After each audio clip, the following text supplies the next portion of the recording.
మాజీ ఉప ముఖ్యమంత్రి ఆళ్ల నాని తెలుగుదేశం గూటికి చేరారు. టీడీపీ అధినేత సీఎం చంద్రబాబు సమక్షంలో పార్టీ కండువా కప్పుకున్నారు. 2024 అసెంబ్లీ ఎన్నికల ఫలితాలు వచ్చిన కొన్ని రోజుల్లోనే వైసీపీ ప్రాథమిక సభ్యత్వానికి ఆళ్ల నాని రాజీనామా చేశారు.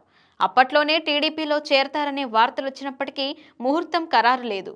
తాజాగా తెలుగుదేశం పార్టీ అధినాయకత్వం నుంచి గ్రీన్ సిగ్నల్ రావడంతో టీడీపీలో చేరారు. 2024 ఎన్నికల్లో వైసీపీ తరఫున పోటీ చేసిన ఆళ్ల నాని ఓడిపోయారు. ఓటమి తర్వాత నాని జిల్లా అధ్యక్ష పదవికి పార్టీకి రాజీనామా చేశారు. దీంతో ఆయన జనసేనలో చేరతారనే ప్రచారం జరిగింది. కానీ అనూహ్యంగా ఆళ్ల నాని టీడీపీలో చేరిపోయారు. నాని చేరికపై తెలుగుదేశం పార్టీ ద్వితీయ శ్రేణి నాయకులు గట్టిగా వ్యతిరేకించినట్లు తెలిసింది. ఏదైనా మరి కార్యకర్తల్లో అసంతృప్తిని మరి నేను చెప్పవలసిన బాధ్యత నా మీద కూడా ఉంటుంది నియోజకవర్గంలో.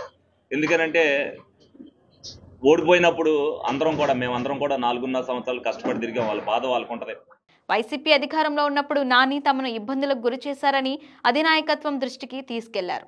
అయితే వారిని సముదాయించడంతో నాని రాకకు లైన్ క్లియర్ అయిపోయింది.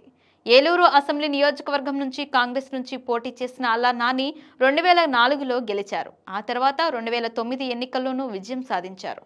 ఆ తర్వాత కాంగ్రెస్ను వీడి జగన్తో నడిచారు. 2014 ఎన్నికల్లో ఇదే స్థానం నుంచి వైసీపీ తరఫున పోటీ చేసి ఓడిపోయారు. ఈ ఎన్నికల్లో టీడీపీ నుంచి పోటీ చేసిన కోట రామారావు విజయం సాధించారు. ఇక 2019 ఎన్నికల్లో ఆళ్ల నాని గెలిచారు. రాష్ట్రంలో వైసీపీ కూడా అధికారంలోకి రావడంతో ఆయన్ను మంత్రి పదవి వరించింది. వైద్యారోగ్య శాఖ మంత్రిగా బాధ్యతలు చేపట్టారు. ఇదే సమయంలో ఆయన్ను డిప్యూటీ సీఎంగా నియమించారు. ఇటీవలే జరిగిన అసెంబ్లీ ఎన్నికల్లో ఏలూరు నుంచే పోటీ చేసిన నాని ఓటమి పాలయ్యారు.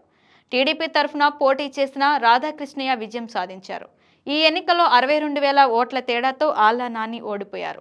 ఎన్నికల్లో ఓటమి తర్వాత పార్టీ కార్యక్రమాలకు కూడా ఆళ్ల నాని దూరంగా ఉంటూ వచ్చారు. ఈ క్రమంలోనే ఆయన పార్టీకి రాజీనామా చేశారు. వ్యక్తిగత కారణాలతోనే రాజీనామా చేస్తున్నట్లు ప్రకటించారు. ఈ క్రమంలోనే టీడీపీతో చర్చలు జరపగా ఎట్టకేలకు పార్టీ కండువా కప్పుకున్నారు.